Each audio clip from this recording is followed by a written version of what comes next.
యేసు రాజుగా వచ్చాడా, వస్తున్నాడా? దేవుని సహాయం కోసం ప్రార్థన చేద్దాం. సర్వశక్తి గల దేవ, కృపామయుడ, దయగల తండ్రి, ఇదిగోనైనా నువ్వు ఏర్పరచుకునే సంఘము ప్రభువా తండ్రి, నీ వాక్యం కోసం ఎదురు చూస్తున్నాం తండ్రి. అయోగ్యుడును దీనుడును తండ్రి, ఎన్నికే లేని వాడిని ప్రభువా నన్ను మరుగు చేసి నీవే నీ వాక్యంతో మాట్లాడి చేరి వచ్చిన ప్రతి హృదయాన్ని తాకి నీ మాటలను వర్ధిల్లో చేయమని ప్రభు అయిన యేసుక్రీస్తు యొక్క శక్తిగల నామమును బట్టి ప్రార్థిస్తున్నాను తండ్రి, ఆమేన్. యేసు రాజుగా వచ్చుచున్నాడా, వచ్చాడా? ఆన్సర్ నాకు అర్థం కాలేదు. వచ్చాడు, వచ్చుచున్నాడు, వచ్చాడు. ఈ పక్క ఒక్కరు వచ్చాడు, వచ్చుచున్నాడు అని చెప్పి ఎక్కువ మంది చెప్పారు. మీరు ఎందుకంటే ఇక్కడే ఈ ఒక్క పాయింట్ మీదనే మన సబ్జెక్ట్ అంతా ఆధారపడి ఉంది. మన మైండ్లో ఉండాలి కదా. అసలు మనము మన రాజు గురించి తెలుసుకోవాలి. ఇది ఒక చట్టం మన దగ్గర ఉంది. రాజు గురించి తెలుసుకోవాలి. రాజు వచ్చుచున్నాడా, వచ్చాడా? వచ్చుచున్నాడు. సరే, వచ్చుచున్నాడా? ఈ వచ్చుచున్నాడు అనే మాట ధ్యానిద్దాం. మత్తయి రాసిన సువార్త 21వ అధ్యాయము మొదటి నుంచి చదువుకుంటూ వద్దాము, వివరిస్తాను.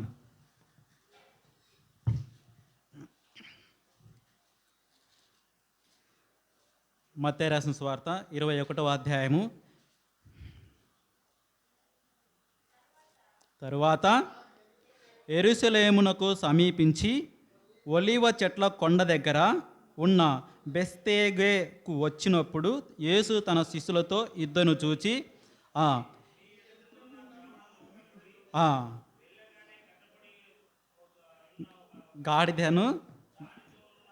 గాడిద పిల్లయు మీకు కనబడును. ఇప్పుడు ఏం చెప్తున్నాడంటే, ఒక్క నిమిషం వాక్యాన్ని ఇట్లే డైరెక్ట్గా విడగొట్టుకుంటూ వెళ్ళిపోదాం. ఇక్కడ తన శిష్యులకు చెప్పి, ఇదిగో మనం బెత్ఫగేకి దగ్గరకు వచ్చాం కదా, ఎదురుగా బేతేలు అనే ఊరు ఉంది, అక్కడికి వెళ్ళి ఇదిగో అక్కడ కట్టబడినటువంటి ఒక గాడిద ఉంటుంది, గాడిద పిల్ల ఉంటుంది, తీసుకొని రాండి అని చెప్పేసి శిష్యులను పంపించాడు. ఆడి వరకు ఒకటేనా? తర్వాత ఎవడైనను మీతో ఏమైనను అని నెడలా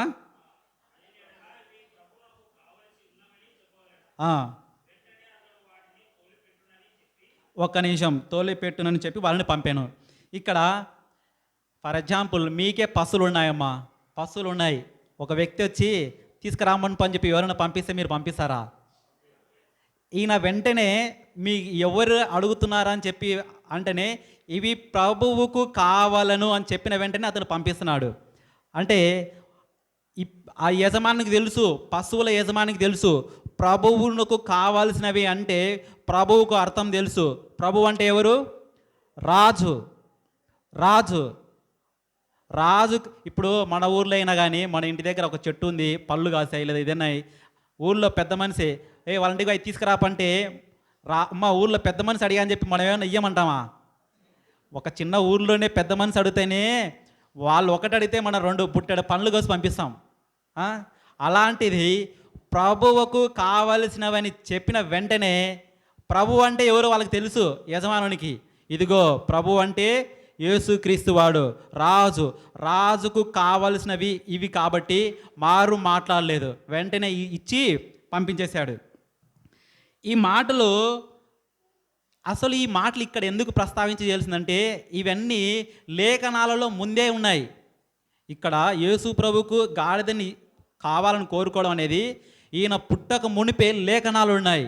ఎక్కడ అంటే ఉదయం ధ్యానించాం జకరియా 9:9లో ఇదిగో నీ రాజు సాత్వికుడై గాడిద మీద వస్తాడు, నీ రాజు గాడిద మీద సాత్వికుడై వస్తాడని చెప్పి జకరియా 9:9లో రాసి పెట్టాడు. వస్తాడు అని జకరియాలో వస్తాడు అని.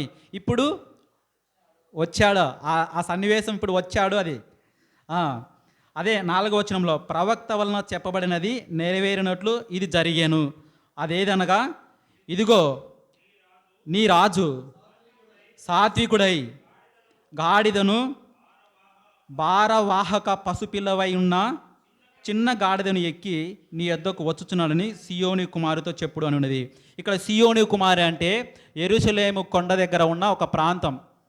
యెరూషలేము దగ్గర ఉన్న ఒక కొండ పేరు సియోని. సియోని కుమారి అంటే యెరూషలేము. యెరూషలేముతో చెప్పబ్బా ఏమనంటే, ఇదిగో నీ రాజు గాడిద మీద ఊరేగి యెరూషలేముకు వస్తున్నాడు అని మీ జకరియా గ్రంథంలో చెప్పబడిన మాట ఇక్కడ చెప్తున్నాడు.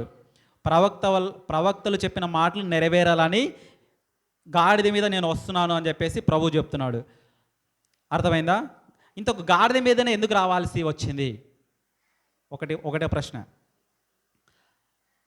రాజు గాడిద మీద వస్తాడమ్మా?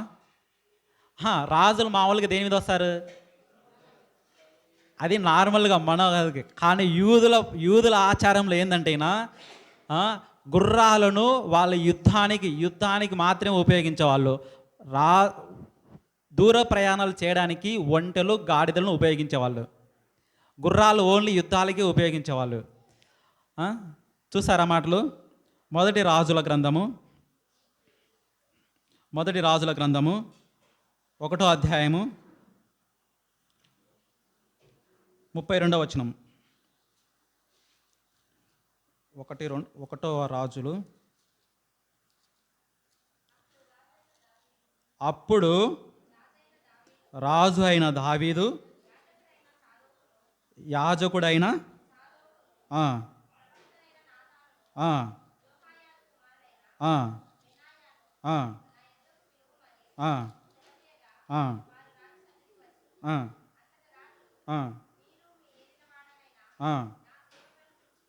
నా సేవకుడను రాజునకు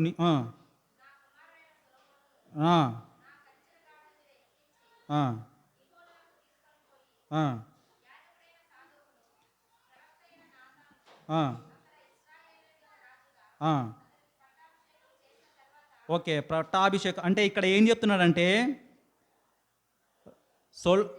దావీదు మహారాజు తన కొడుకు పట్టాభిషేకం చేయించాలని చెప్పేసి ప్రవక్తను సిద్ధపరచుకున్నాడు. మనం చదివిన వాక్యంలో సొలొమోనుకు పట్టాభిషేకం చేయించాలని దావీదు మహారాజు నిర్ణయించుకున్నాడు. దానికి కంటిన్యూషనే 32వ వచనంలో చదివాము. అక్కడ గాడిద మీద 33వ వచనం చూడండి. అంతటా రాజు, మీరు మీ ఏలిన వాడనైన నా సేవకులను పిలుచుకొని పోయి నా కుమారుడైన సొలొమోనును నా కంచర గాడిద మీద ఎక్కించి గీహోనునకు తీసుకొని పోయి. రాజుకు పట్టాభిషేకం చేసేటప్పుడు దేని మీద తీసుకెళ్తారంట? గాడిద మీద తీసుకెళ్తారు. అది వాళ్ళకు ఒక ఆచారం. పట్టాభిషేకానికి గాడిదలను యూజ్ చేస్తారు. అందుకే రాజు కూడా యెరూషలేముకి వచ్చేటప్పుడు గాడిదనే కోరుకున్నాడు. అలాగే మత్తయి రాసిన సువార్త 21:6 వచనం. ఇప్పుడు గాడిద ఎందుకు వాడారు? రాజులకు పట్టాభిషేకం చేయడానికి గాడిదలను వాడతారు. రాజులు పట్టాభిషేకానికి. 6వ వచనము. శిష్యులు వెళ్ళి ఆ ప్రకారం చేసి ఆ గాడిదను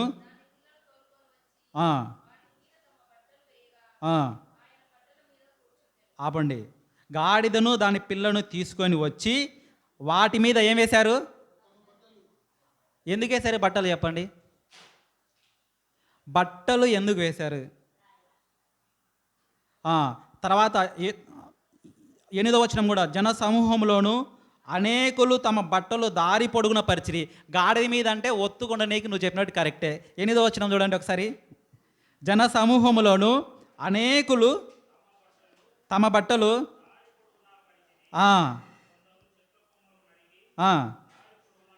ఎందుకు?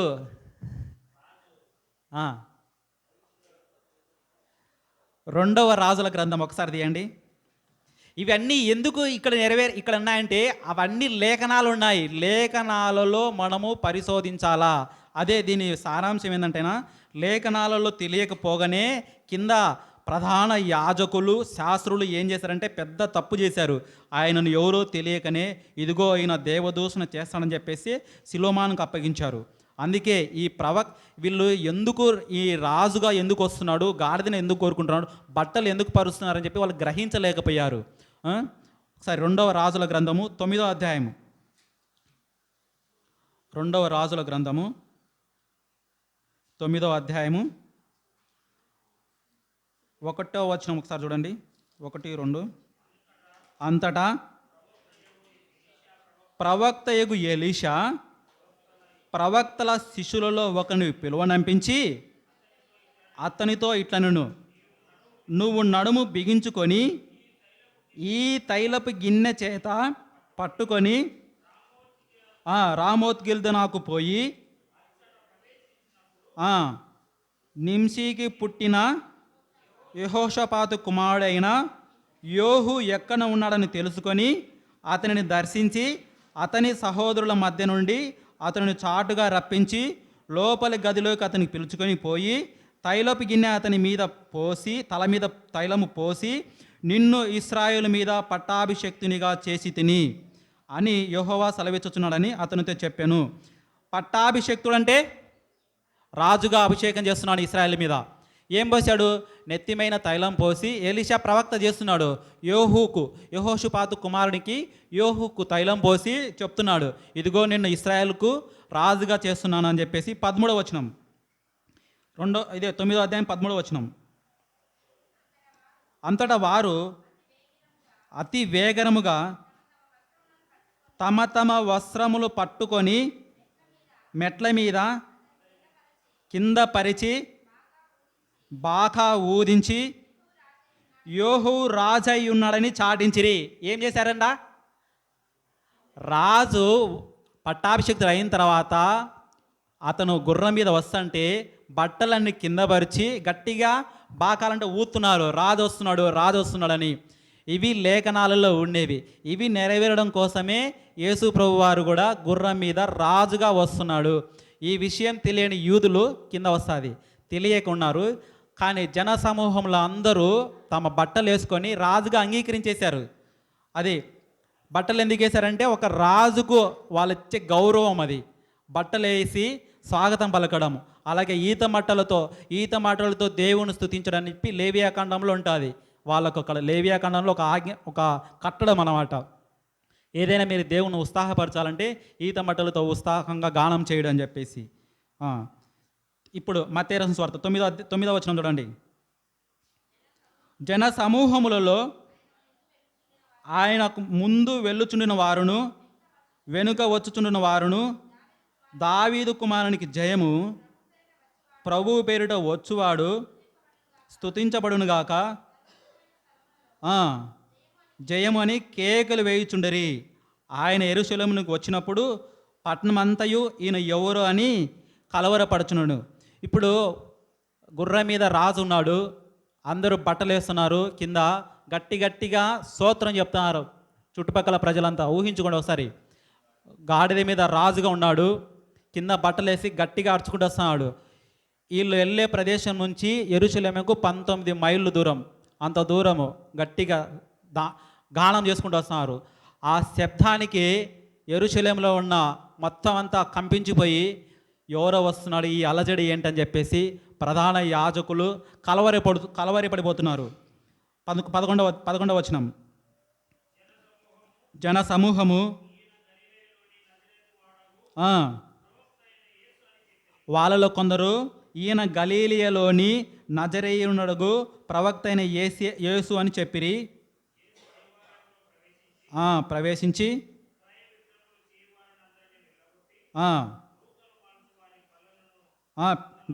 గువ్వలమ్ముల వారిని వారి పీఠంలో పడదోసి నా మందిరము ప్రార్థనా మందిరం అనబడును, దానిని వ్రాయబడి ఉన్నది, అయితే మీరు దానిని దొంగల గుహగా చేసిరి.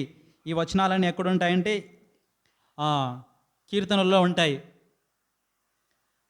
నా మందిరము ప్రార్థనా మందిరము, నేను ఏర్పరచుకున్న మందిరంలో ప్రార్థనలు మాత్రమే జరగాలి, కానీ మీరేం చేశారు? దొంగల గుహగా మార్చారని చెప్పేసి యేసు ప్రభు ఆ మందిరానికి వచ్చి వాళ్ళందరిని తరుముతున్నారు. తరిమినప్పుడు వాళ్ళు ఎప్పటి నుంచో వ్యాపారం చేసుకుంటున్న వాళ్ళు కొత్తగా ఒక వ్యక్తి వచ్చి తరిమినప్పుడు వాళ్ళు ఏమని అనాలి కదా, ఎందుకు అనట్లేదు? ఇప్పుడు ఈ ఈ ఈ గుడి ఉంది, ఈ గుడిలో మనం ఎప్పటి నుంచో మనం స్థిరపడినాం. ఒక ఆయన వచ్చి మీరంతా లేచిపోండి, ఇది నా మందిరము, నా ప్రార్థన మందిరం, మీరంతా కూర్చొని క్రయ విక్రయంలో వ్యాపారం చేస్తున్నారు ఈ మందిరంలో అని చెప్పి అన్నానుకో, మనకు ఆయన గురించి తెలిసి ఉంటేనే మనం బయటికి వెళ్తాం. ఆయన ఎవరో తెలియకుంటే మనం అడుగుతాం కదా, నువ్వెందుకు మమ్మల్ని అడుగుతున్నావు, మేము ఎప్పటి నుంచో ఇక్కడ వ్యాపారం చేసుకుంటున్నాం అని చెప్పేసి. వాళ్ళందరూ ఏమనుకుంటారంటే, ఇదిగో ఈయన ఒక ప్రవక్త మాటలకు ఎదురు చెప్పేవాళ్ళు కాదు వాళ్ళు వెంటనే భయపడిపోయి ఆ వ్యాపారం చేసుకున్న వాళ్ళంతా బయటికి వెళ్ళిపోయారు. తర్వాత 14వ వచనంలో గుడ్డివారు కుంటివారు ఆయన వద్దకు రాగా ఆయన వాళ్ళందరినీ స్వస్థపరిచాడు. ఆటి వరకు క్లియర్. దాని తర్వాత 15వ వచనం, కాగా ప్రధాన యాజకులను శాస్త్రులను ఆయన చేసిన వింతలను దావీదు కుమారునికి జయమని దేవాలయంలో కేకలు వేయుచున్న కోపంతో మండిపడి వీరు చెప్పుతున్నది వినుచున్నావా అని ఆయనను అడిగిరి. ఇప్పుడు ఆగుదాం.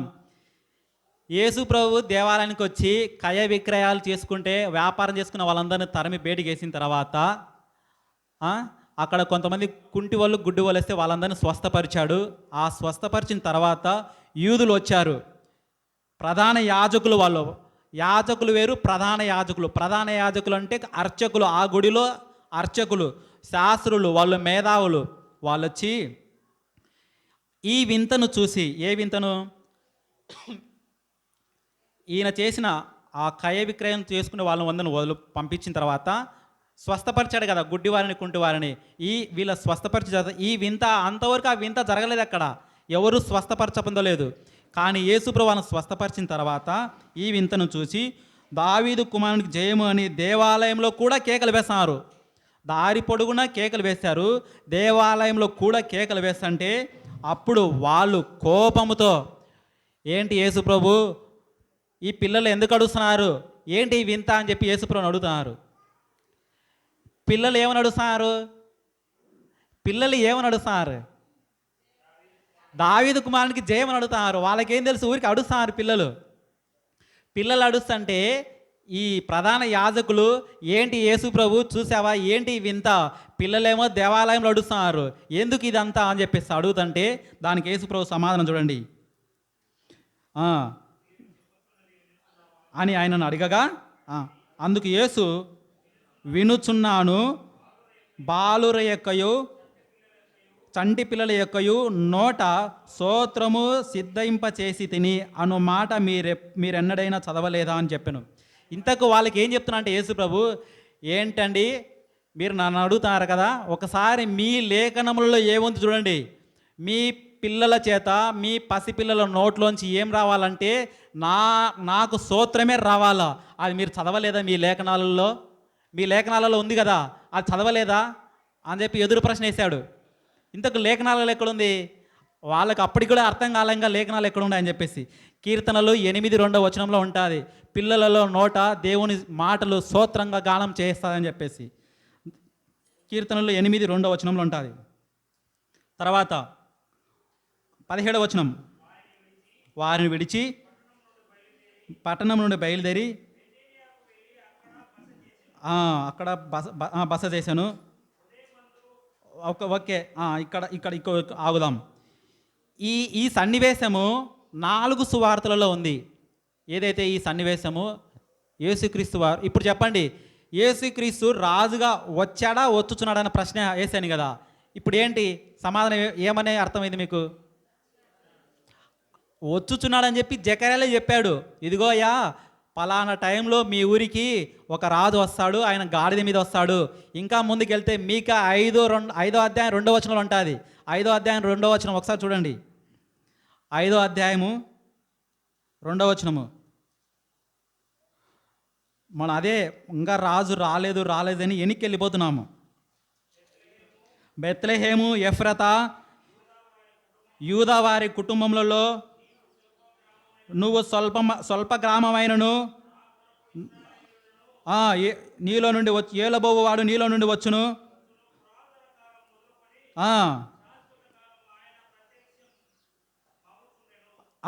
నా కొరకు ఇశ్రాయేలీయులను ఏలబోవాడు నీలో నుండి వచ్చును. ఎవరు ఏలేది? ఇస్రాయేల్ ప్రజలను ఎవరు ఏలుతారు? రాజే కదా ఏలేది. అదే మీకా గారు ముందే చెప్తున్నాడు, ఇదిగో ఇస్రాయేల్ ప్రజలను ఏలేవాడు ఎక్కడి నుంచి వస్తాడంటున్నాడు? బెత్లెహేం నుంచే వస్తున్నాడు అంటున్నాడు. ఒకసారి మత్తయి రాసిన సువార్త 2వ అధ్యాయము ఒకసారి చూడండి. 2వ అధ్యాయము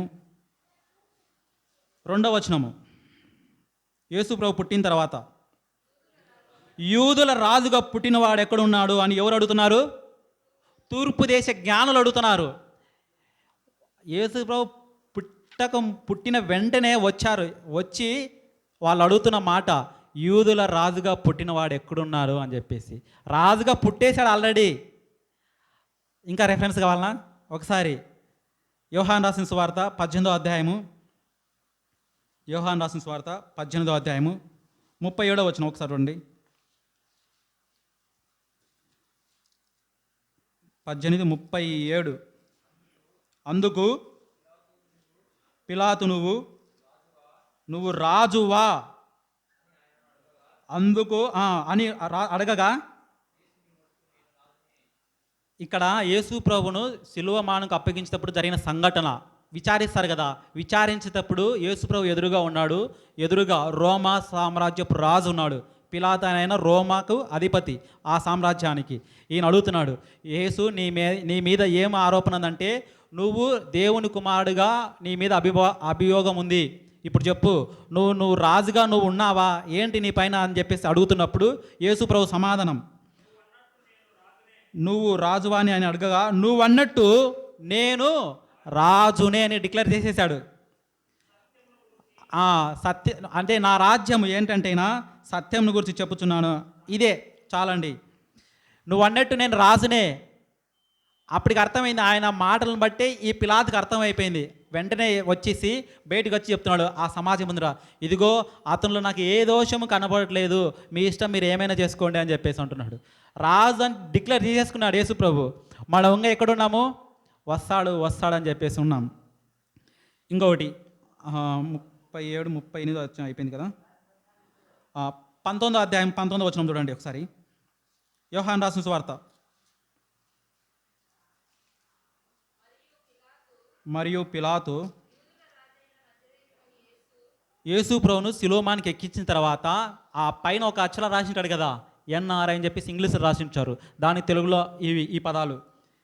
చనిపోయిన తర్వాత యేసు ప్రభును శిలోమానికి ఎక్కించిన తర్వాత మరియు పిలాతు యూదుల రాజైన నజరేయుడగు యేసు అను పై విలాసం రాయించి శిలువ మీద పెట్టించను. ఏమని రాశాడు? యూదుల రాజైన నజరేయుడగు యేసు అని క్లియర్గా రాసేసాడు. యేసు ప్రభు శిలోమాన్ ఎక్కాడు కదా, శిలోమాన్ పైన ఇంగ్లీష్లో రాసింటాయి ఎన్ఆర్ఐ అని చెప్పేసి. దాని అర్థం ఏంటంటేనా ఇదే, యూదుల రాజైన నజరేయుడైన యేసు అని ఉంటుంది. యూదుల రాజు ఎవరంటే నజరేయుడైన యేసు, ఇది రాసింటుంది. అది ఎన్ని భాషలలో ఉందంటే హెబ్రీ 20వ వచనం అంటా చూడండి. పట్టణమునకు సమీపమైండను. అది హెబ్రీ, గ్రీకు, రోమా భాషలలో వ్రాయబడను కనుక అది చదవడానికి ఈజీగానే ఉంది. రోమా వాళ్ళకు అర్థమయ్యేటట్టు రోమా దాంతో రాశారు, రోమా లాంగ్వేజ్లో. యూదుల లాంగ్వేజ్ రాశారు, గ్రీక్ లాంగ్వేజ్లో రాశారు. ఏమని రాశారంటే యూదుల రాజు అయినటువంటి నజరేయుడైన యేసు అని రాశారు. కానీ వీళ్ళెవరు? ప్రధాన యాజకులు ఉన్నారు కదా, వాళ్ళ మైండ్లో ఏముంది? ఈయన రాజు కాదనే ఉంది. వాళ్ళు ఒప్పుకోవట్లేదు, ఇంకా శిలోమాను వేసినా కానీ ఇంకా ఒప్పుకోలేదు. మళ్ళీ కింద వచనం అడుగుతారు, 21వ వచనం. అంటే పైన కనుక యూదులలో అనేకులు దాన్ని చదివిరి. ఆ మాటలు చదివిన తర్వాత వాళ్ళు వచ్చి అడుగుతున్నారు రాజును మళ్ళీ,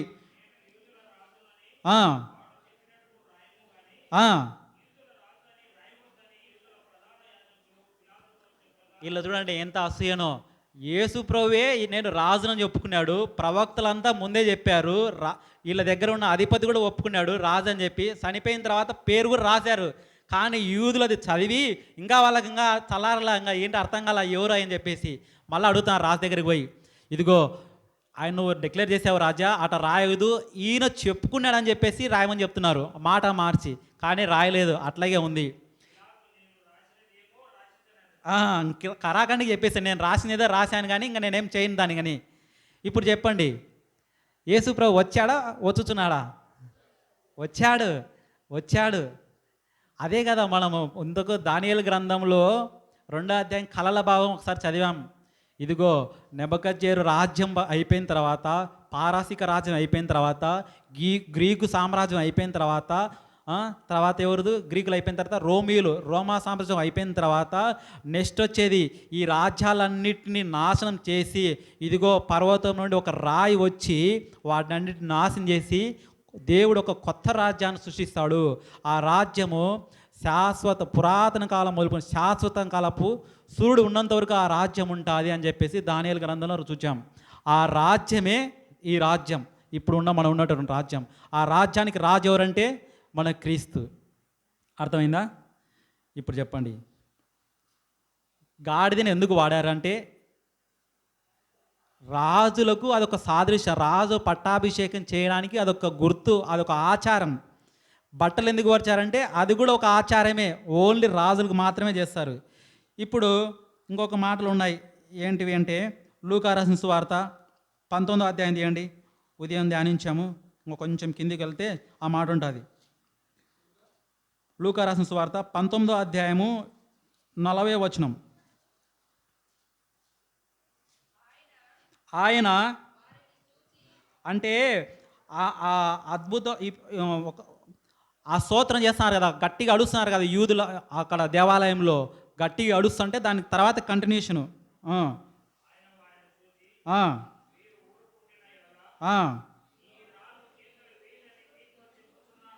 ఒకసారి 38వ వచనం నుంచి రాండి, కింది బాగా క్లియర్ అర్థమవుతుంది.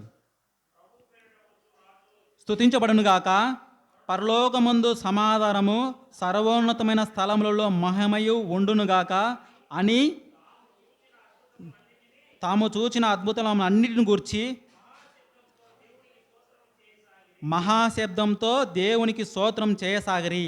ఆ సమూహంలో కొందరు పరిసయ్యులు, బోధకుడా నీ శిష్యులను గద్దింపమని ఆయనతో చెప్పిరి. ఇక్కడ ఏంటంటే ఆ దేవునికి స్తోత్రం చెప్తున్నారంతా, మహాశబ్దంతో కేకలేసి దేవుని స్తుతిస్తున్నారు. ఆ బాధ భరించలేక పక్కన పరిచయులు, మేధావులు, వాళ్ళకి అర్థం కాల ఏంటో సన్నివేశం అని చెప్పి, బోధకుడా నువ్వు ప్రవక్తవని మేము ఎరుగుతాం, కానీ నీ శిష్యులకు అది తెలుసుకోలేకున్నారు, వాళ్ళని గద్దింపు అని చెప్తున్నాడు. ఇంకా యేసు ప్రభుని, దానికి సమాధానమే నెక్స్ట్ మాట. ఆయన వారిని చూచి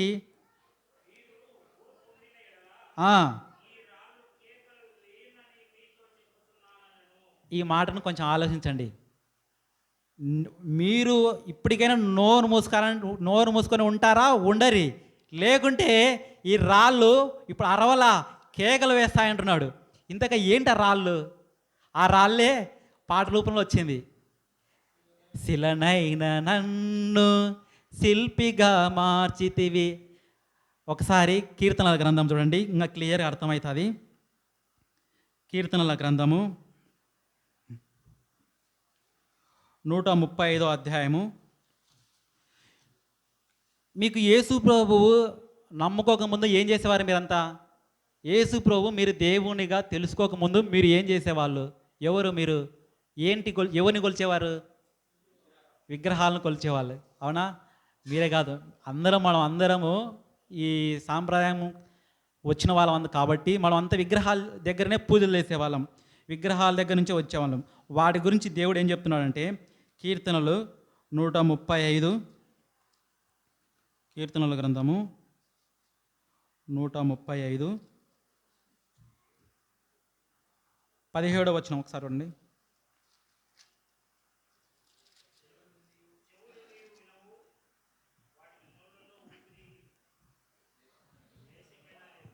ఒక్క నిమిషం, 15 నుంచి రండి. 15వ వచనం నుంచి ఇంకా క్లియర్ అర్థమవుతుంది.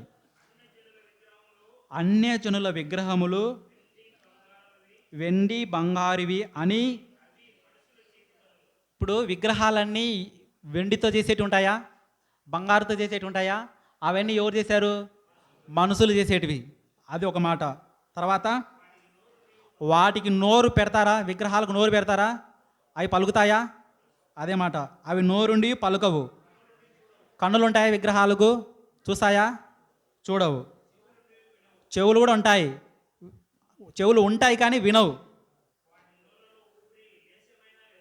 వాటికి నోరు ఉంది, ముక్కు ఉంది, కానీ ఏంటి లేదు, ఊపిరి లేదు, లేశమైన లేదు.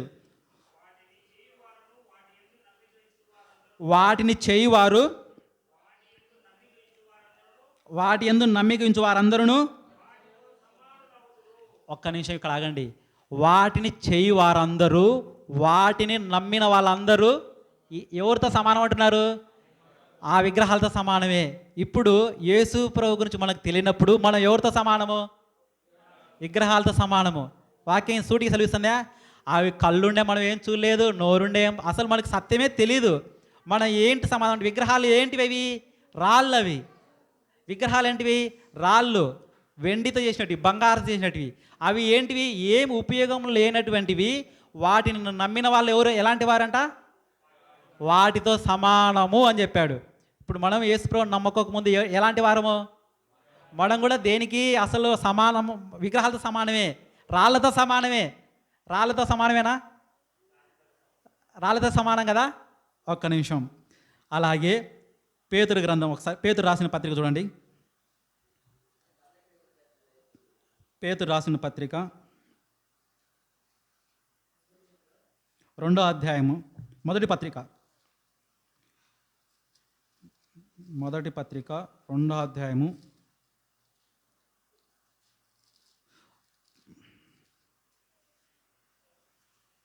5వ వచనం. ఒక్క నిమిషము, 5వ వచనమేనా? నేను తీస్తాను. 5వ వచనమేలే. 4వ వచనం నుంచి రాండి, ఇంకా క్లియర్ అర్థమవుతాయి. 4వ వచనం నుంచి, 2వ అధ్యాయం 4వ వచనం.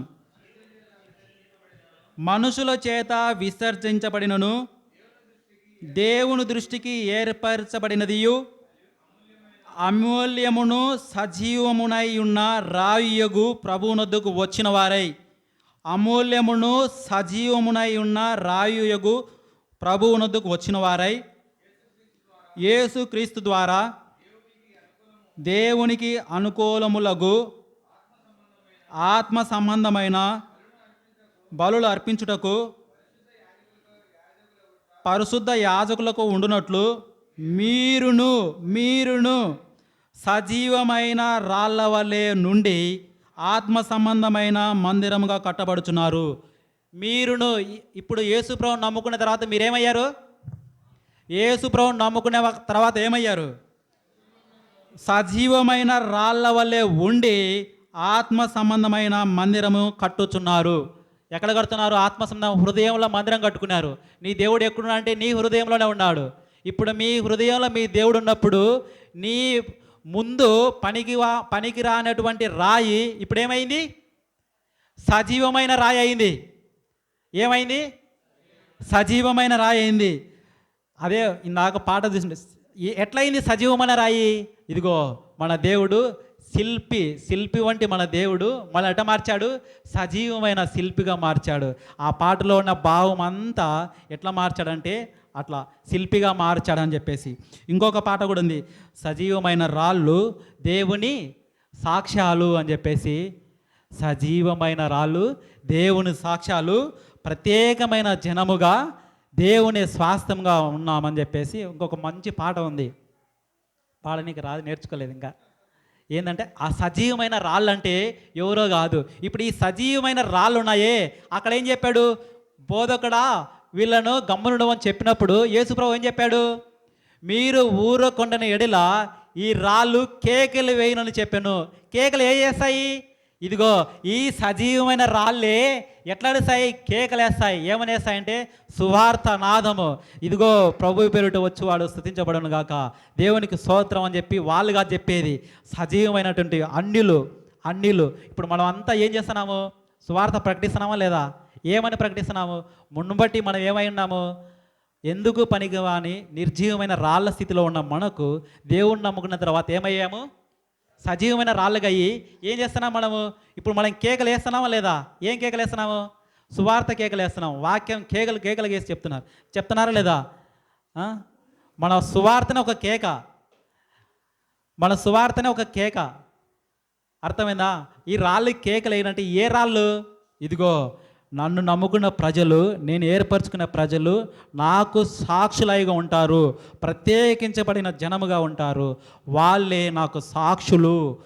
నేను మాట్లాడడం కాదు, నా సాక్షులు మాట్లాడతారని చెప్పేసి అప్పుడు వాళ్ళకు పరిచయులకు సమాధానం చెప్పాడు. ఇప్పుడు అర్థమైందా? రాళ్ళను, ఈ రాళ్ళు కేకలు వేస్తాయంటే ఏ రాళ్ళు? సజీవమైన రాళ్ళు. అక్కడ రాళ్ళు అంటే మనమే సజీవమైన రాళ్ళు అని. ఎందుకు పనికిరానటువంటి వ్యర్థమైన రాయిగా ఉన్న నన్ను, రాతి గుండె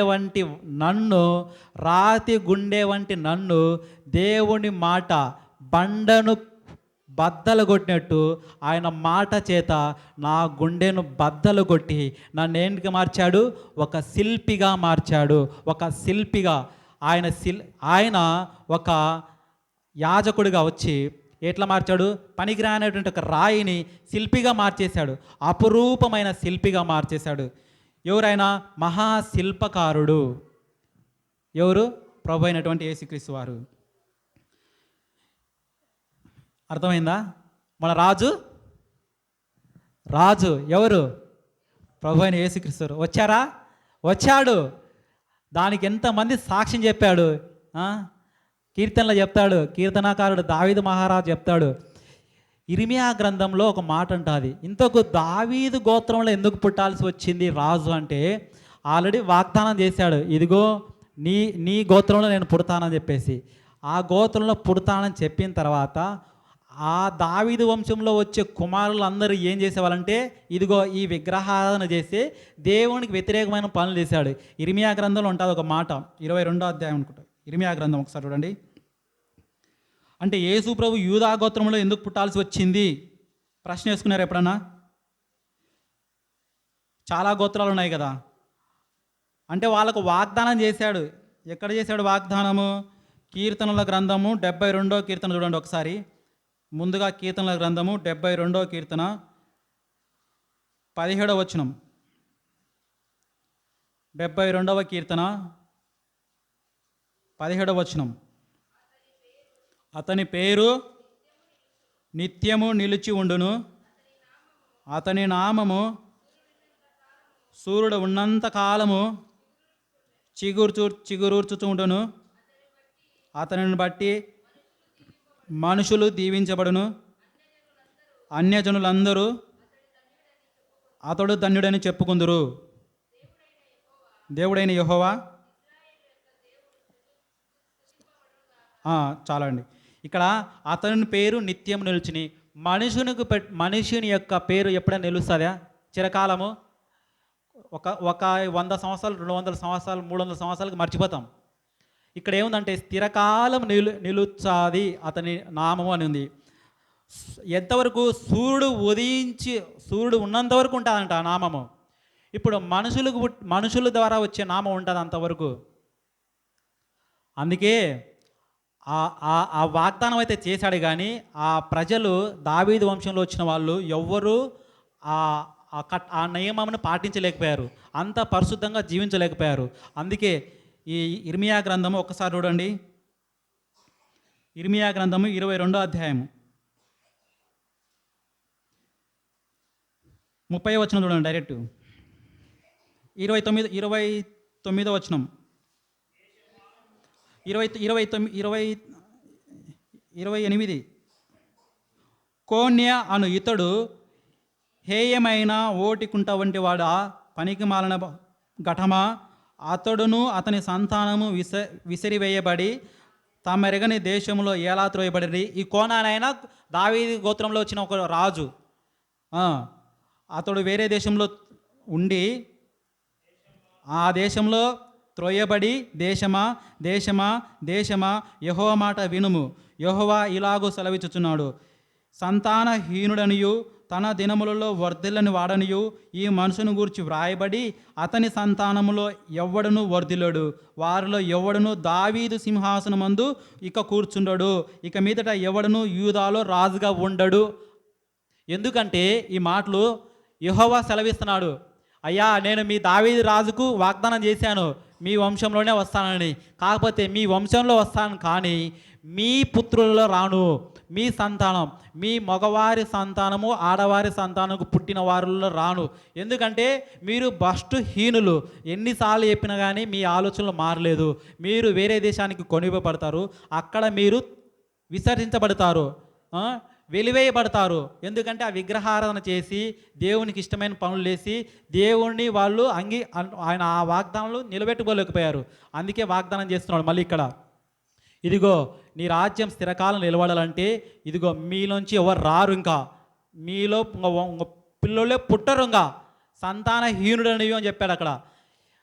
ఆ మాట చెప్పిన తర్వాత దేవుడే పరిశుద్ధాత్మ ద్వారా డైరెక్ట్ మరియమ్మ కూడా ఆ యూదా గోత్రపురాలే. అట్లా వచ్చాడు దేవుడు. అర్థమైంది అది యేసుప్రభు ఎందుకు వచ్చాడు, ఎట్లా వచ్చాడో?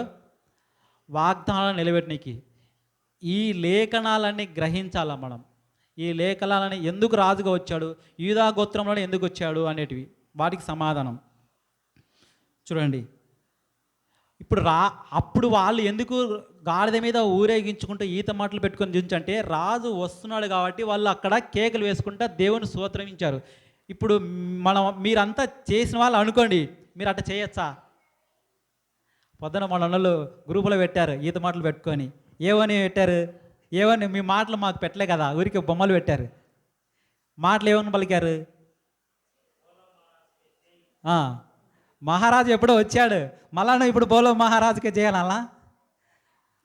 ఇప్పుడు నువ్వేం చేయాలంటే మత్తయి రాసిన సువార్త 5వ అధ్యాయము, మత్తయి రాసిన సువార్త 5వ అధ్యాయము 16. ఇప్పుడు ఎందుకంటే ఈ మాటలు, సరే ఈ మాట చదివించారా చెప్తాను. 5వ అధ్యాయము 16వ వచనం.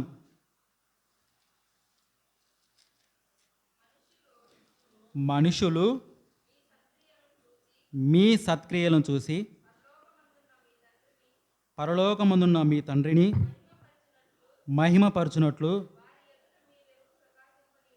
వారి ఎదుట మీ వెలుగును ప్రకాశింపనీయుడి. అలా అని చెప్పాడా? లేకుంటే వీధుల మర్తి మట్టలు పట్టుకొని ఊరేగండి అని చెప్పాడా? మళ్ళీ చదవండి. మనుషులు మీ సత్క్రియలను చూచి, సత్క్రియలు అంటే మనం ఎందుకు చూసాం, సత్క్రియలు అంటే ఏంటి? మంచి పనులు ఎవరికి చేయాలని చూసాం. మన ప్రతి ప్రసంగంలో సత్క్రియల గురించి వస్తూ ఉంటుంది. ఆ సత్క్రియలు చేసి పరలోకమందున్న మీ తండ్రిని మహిమపరచునట్లు వారి ఎదుట మీ వెలుగు ప్రకాశింపనీయండి. మనం అరసాల్సింది ఇట్లా కాదు, మన సత్క్రియలు చేసి ఆ సత్క్రియల వల్ల ఈ సత్క్రియలు చూసి పరలోకమందున్న మన తండ్రి మహిమపరచబడాలా. మనం మట్ట పట్టుకుని జై బోలో మహారాజుకి అంటే దేవునికి మహిమ వస్తుందా? దేవునికి మహిమ వస్తుందా? దేవునికి మహిమ రావాలంటే ఏం చేయాలి? మనం ఒక మంచి పని చేస్తే ఆ మంచి పనిని బట్టి ఆ పొందిన వ్యక్తి, నాకు ఒక మాట చూసాం, పాపం అంటే ఏంటంటే మేలు చేసే కెపాసిటీ ఉండి కూడా మేలు చేయకపోవడం పాపం అని చెప్పేసి. నువ్వు మేలు చేసానుకో, మేలు పొందిన వాళ్ళు ఎంత ఆనందపడతారు? నువ్వు మేలు చేస్తే మేలు పొందిన వాళ్ళు ఎంత ఆనందపడతారో ఆ కార్యం చూసిన దేవుడు ఇంకా మహిమపరచబడతాడు. అప్పుడు మనం చేసిన పనికి దేవుడు సంతోషపడతాడు. అది మర్చిపోయి ఇంకా మనము జై అని చెప్పి మట్టలు పట్టుకొని ఊరేద్దాం అంటే మనం ఏ స్థితిలో ఉన్నామో చూడండి. ఇదిగో ఆ రోజు బోధకులు అడిగారు, ఇదిగో ఈ శిష్యులను గద్దించు అని చెప్పి. బోధకుల వల్లే ప్రవర్తించొద్దు, పరిచయుల వల్లే మనము ప్రవర్తించొద్దు, ప్రధాన యాజకుల వల్లే మనం ఉండకూడదు. ఎందుకంటే వాళ్ళు తెలియకనే, లేఖనాలలో ఏముందో తెలియకనే ఆయనను అప్పగించారు. ఇప్పుడు మనం ఎలా ఉండాలి? మన సత్క్రియలు అనేటివి చేసి తండ్రిని మహిమపరచాలి. ఇంకొక వచనం, ఎఫెసీయులకు రాసిన పత్రిక 2వ అధ్యాయము. ఇంతకు సత్క్రియలు చేయాలంటే ఏంటి అది? అసలు అది మాటనా ఏంటి? అది ఎవరి కోరిక? అది ఎందుకు చేయాలి సత్క్రియలు? 10వ వచనం, మరియు వాటి యందు మనము నడుచుకొనవలెనని దేవుడు ముందుగా సిద్ధపరిచిన సత్క్రియలు చేయుటకై మనము క్రీస్తు యేసునందు సృష్టించబడిన వారమై ఆయన చేసిన పని అయి ఉన్నాము. దేవునికి మనము పనివారిగా ఉన్నాము. ఏంటి ఆ పని అంటే సత్క్రియలు చేయడము మన పని. అర్థమైందా? మనం ఎవరము పనివారిగా ఉన్నాము. ముందుగా ఆయన చేసిన సత్క్రియలు ఉన్నాయి, అవి చేయడానికి మనం ఉన్నాం.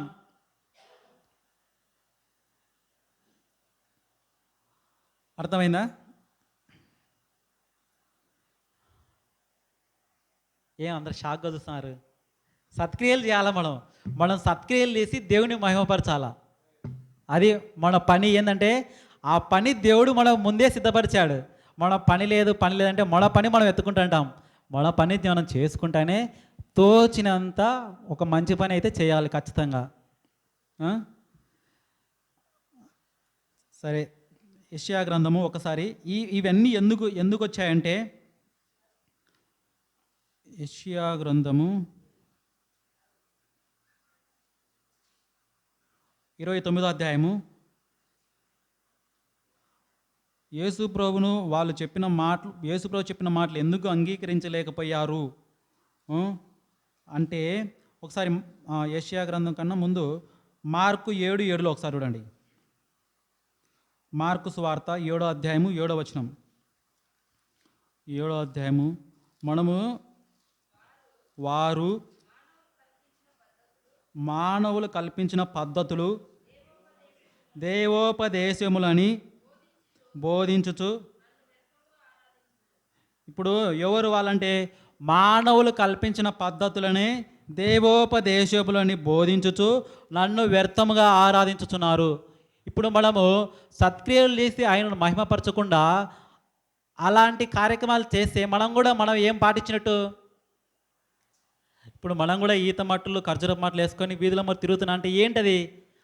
అదే మానవులు కల్పించిన పద్ధతులు, అవే దేవోపదేశములని నన్ను తప్పుగా వ్యర్థంగా ఆరాధిస్తున్నారని చెప్తున్నాడు అక్కడ. మనకు జ్ఞానం ఇచ్చాడు దేవుడు. జ్ఞానంతో ఆలోచించాలి ప్రతి మాటను. ఎందుకు అనే ప్రశ్న వేసుకోవాలి. అవి ఒక సాంప్రదాయబద్ధంగా వచ్చిన పద్ధతులు, వాటిని అడగాలి. అప్పుడు కాలంలో యూదులకు అప్పుడున్న స్థితిని బట్టి రాజు వస్తున్నాడు కాబట్టి వాళ్ళు స్తోత్రం చేశారు, సమర్పించారు, కరెక్టే. మళ్ళీ మనం మొదటికే పోతున్నాం, మళ్ళీ మొదటికే పోయి మళ్ళీ అక్కడే నిలబడుతున్నాం.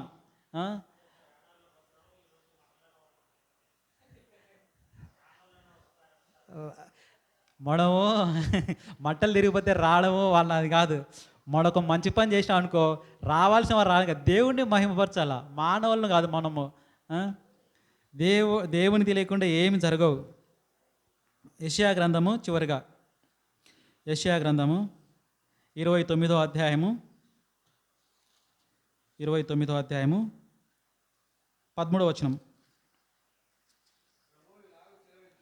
ప్రభువు ఇలాగూ సెలవిచ్చుచున్నాడు, ఈ ప్రజలు నోటి మాటతో నా యొద్దకు వచ్చుచున్నారు, పెదవులతో నన్ను గణపరుచున్నారు, కానీ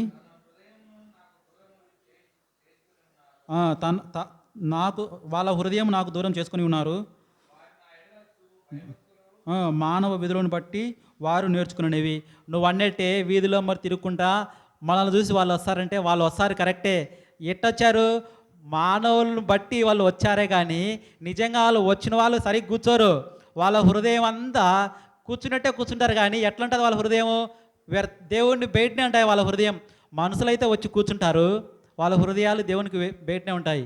మనుషులు కల్పించిన పద్ధతులను బట్టి వచ్చి చేసి ఆరాధిస్తారే కానీ నిజంగా వాళ్ళ హృదయంలో నాకు లేదు, వాళ్ళ హృదయంలో నా మాటలు లేవు అనేది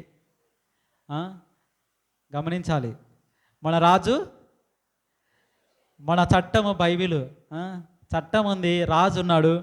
ఆ రాజు పోతా మళ్ళీ చెప్పిపోయాడు, ఇదిగోనయ్యా నేను మళ్ళీ వస్తాను, ఎవరైతే నా కట్టడలు, నా ఆజ్ఞలను, నా నీతిని, నా రాజ్యాన్ని వెతుకుతూ ఉంటారో వాళ్ళను నా రాజ్యంలో నేను కలుపుకుంటాను అని చెప్పేసి. మన ఆశ ఏంటంటే ఆయన నిజమైన రాజ్యంలో వారసులుగా ఉండాలి. ఆయన రాజ్యంలో మన వారసులుగా ఉండాలంటే ఇక్కడ ఆయన నీతి ఏంటి, ఆయన కట్టడాలు ఏంటివి, ఆయన పనులు ఏంటివి, అవి చేయాలి. ఇదే మన వాక్యం యొక్క మూల సారాంశము. యేసు రాజుగా వచ్చాడు, మళ్ళీ రెండోసారిగా వస్తానని చెప్పిపోయాడు. చాలా సంతోషం. అర్థమైందమ్మా? అర్థమంటే దేవునికి స్తోత్రం. ఇంతవరకు ఓపిక ఉన్న మీకు అందరికీ మరోసారి ప్రభు అయిన యేసుక్రీస్తు నామమును బట్టి అందరికీ ప్రత్యేకంగా వందనాలు తెలుపుకుంటున్నాను. Thank you.